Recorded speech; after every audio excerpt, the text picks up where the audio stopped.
Hey guys, and welcome to another episode of Good Dog. Today I'm going to talk about having a dog medical bag or a dog first aid kit. A lot of us have those for our human counterparts, humans. But do you have one for your canine pal? Because it's a really good idea too.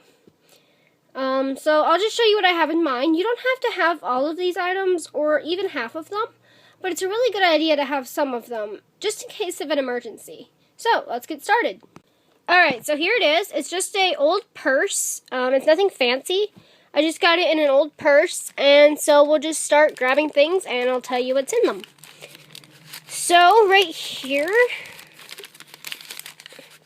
I've got some papers, so I'll get those out, and we'll go over those. So, this paper right here just has, some dog vital, what's normal for dog vital signs on here. For example, the pulse is usually 70 to 160 beats per minute. The temperature is usually 101 to 102.5. And the respiration is usually 10 to 30 breaths per minute. And then down here, we have the gum color. It should be pink, and it should be moist. I don't have that written on there. And then the capillary refill time, which if you check out my How to Give a Dog a Physical, you can see how to do the capillary refill. I can't really explain it that well, but I'll try. What you would do is, put your finger on the gum, and then, a white spot will appear, like if you were pressing on your skin, how your fingers go white, and then you want to see how long it takes for the gum color to go back, and it should be 1 to 3 seconds, and it shouldn't, 3 is bordering on the edge of bad. If it's any more than that, you need to contact your veterinarian right away. If it's less than that, obviously, it's good. Now, right here, I have a paper that would help if I had a dog sitter over, and actually, we're going on vacation in about a month, and I will be having somebody dog sit, so it's a good idea to have this paper.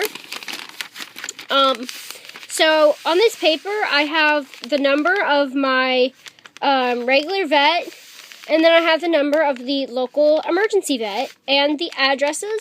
And the reason I have the addresses is because even though I especially know how to get to the regular vet, if there was an emergency or something and I don't want to fumble around with a computer or a phone, I can just get right here, look at the address, get the number, and be on my way. Right here I have, this is for if there was a pet sitter or something, is there any medical allergies my pets have, like, medicines or anything. And for my dogs, as far as I know, they're not allergic to anything medical.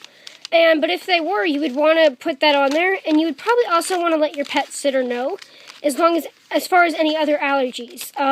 For example, if Panda gets bit by fire ants, he swells up. So I would want somebody to know that. So the next thing I have in here, just pulling from the top, is a bunch of these gauze sponges, which they're called drain sponges, but they are gauze sponges. They look like this. They're just a gauze sponge with a hole down the middle. And these could be used, like I said, it doesn't all have to be for emergencies. It can be just a first aid kit as well. And these could be used if my dog were to get a cut or something. I could just use one of these as a bandage. Or if we were in a more dire situation and my dog were to, get hit by a car or something, I could take one of these that I know are sterile until I open them instead of a dirty old rag or something to control the bleeding or whatever. So it's really good. I just have a boatload of these in there. So I'm going to go a little out of order here. The next thing in the bag right here is tape, and this would be used simply to hold the sponges into place so that you wouldn't have to hold them. You could wrap it around tightly or loosely just for a bandage. So that's the point of the tape. Okay, so the next things that I have in here is a syringe full of salt. I'll explain that in a second. A jar of water and an empty syringe. And the reasoning behind this is salt can be used as a vomiting agent in a dog. If you administer the salt, and it can make them throw up. And I've had to do that before with my dog Princess. She got into something toxic, and I had to use salt to make her vomit. You want to contact your veterinarian before you do that, because you can use either salt or hydrogen peroxide. I did the hydrogen peroxide first, and it did not work. And so the salt made her vomit within 10 seconds. You don't want to do the whole boatload at once. I have 2 ounces in here. You could start with half an ounce, and then another half ounce, and then go from there until the dog vomits. And if they need to vomit twice, I didn't have luck making her vomit twice with that, but she was okay after once. So, you're going to want to talk to your vet after that. Now, I've got a jar of water and an empty syringe because after they vomit and they've had a bunch of salt in their mouth, they're going to be thirsty. And if for some reason they can't drink the water by themselves, you can gently syringe them some water into their mouth to help them. Now, you're probably thinking that you could get water from the tap and you could get salt from the cupboard, which is true, but in an emergency situation, I was fumbling for the salt. I could not find it. Finally found it because you're in a panic. And then this, if you're out and about at the park or something, you have water very easily accessible. And so that's why. It's just good to have. A side note, though, if you're going to use the syringe to feed them for some reason because they can't drink it by themselves, make sure you don't squirt it into their mouth really fast because you can aspirate it into their lungs.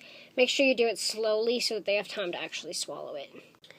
Okay, so my next object in here is a stethoscope.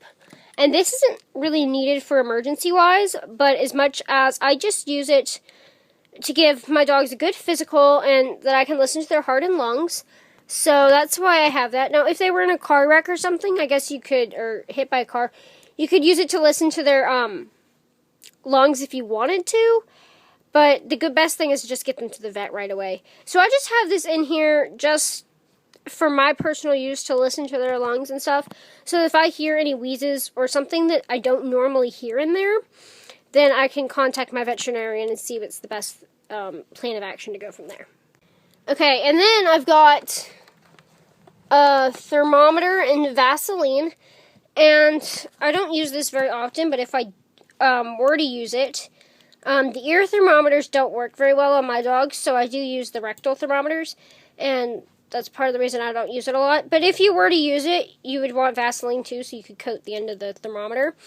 And just, I guess, if my dog feels really hot, like if she's panting really hard, and we've come in from the heat or something, and she's just not acting right, you can take their temperature to see if they have heat stroke and if you need to get them to the vet, or if they just need to get cooled down. And yeah, so it's just good to have it on hand, just in case you'll need it. So I have it on hand with some Vaseline. And this is the regular Vaseline, and it's not sterile, but some regular Vaseline will work. Okay, and then the last thing that I have in here is, well, let's see if I can get it out. There we go. Some hydrogen peroxide. Now, you could have hydrogen peroxide or you could have isopropyl alcohol. It doesn't really matter. I have the hydrogen peroxide one because I don't know this for a fact, but I've heard it stings less on wounds. And, again, it can be used as a vomiting agent if the salt doesn't work. So, but it has to be bubbly to work. This is a pretty old bottle, so I would want to get a new one, but it's still half full. And it still works to disinfect, so that's what I have it in there for. If they were to get just a cut or something before I would put the Band-Aid on, or if they didn't even need a bandage, but just want to get it disinfected, because they are dogs, and you never know what they get into, but make sure that they don't eat it, because, like I said, it can make them vomit. So, that's just what I have in there, and then, of course, just something to put it all in. So it's just a good idea to have a dog emergency bag, because hopefully you won't ever have to refer to it in an emergency, but if you do, then you've got it right there. And it's always a good idea to have it for a dog sitter too, like the vet's numbers and stuff. And like I said, you won't need all of that stuff. Probably the most important things to have in there are the vet numbers, some kind of vomiting agent, and some sponges would do, some sponges and tape. But if you want to have the other stuff, like the water and the thermometer and the stethoscope, then that's okay too. One thing that you could put in there would be the rabies papers that you get from the vet, or like shot records or something, but I keep those on our fridge, so I know where those are. So yeah, that's how you would have a dog first aid kit. And of course you could add stuff to that too, just make sure that it's dog friendly. There is dog Neosporin and stuff out there, so you could have that stuff too. But the most important thing is to remember that this isn't to replace what a veterinarian can do, because they're much more qualified than you or me. and they have much better things to use, but these are what you can use either before you get to the veterinarian, or if it's just like a small cut, it's not serious, you can disinfect it and use the gauze.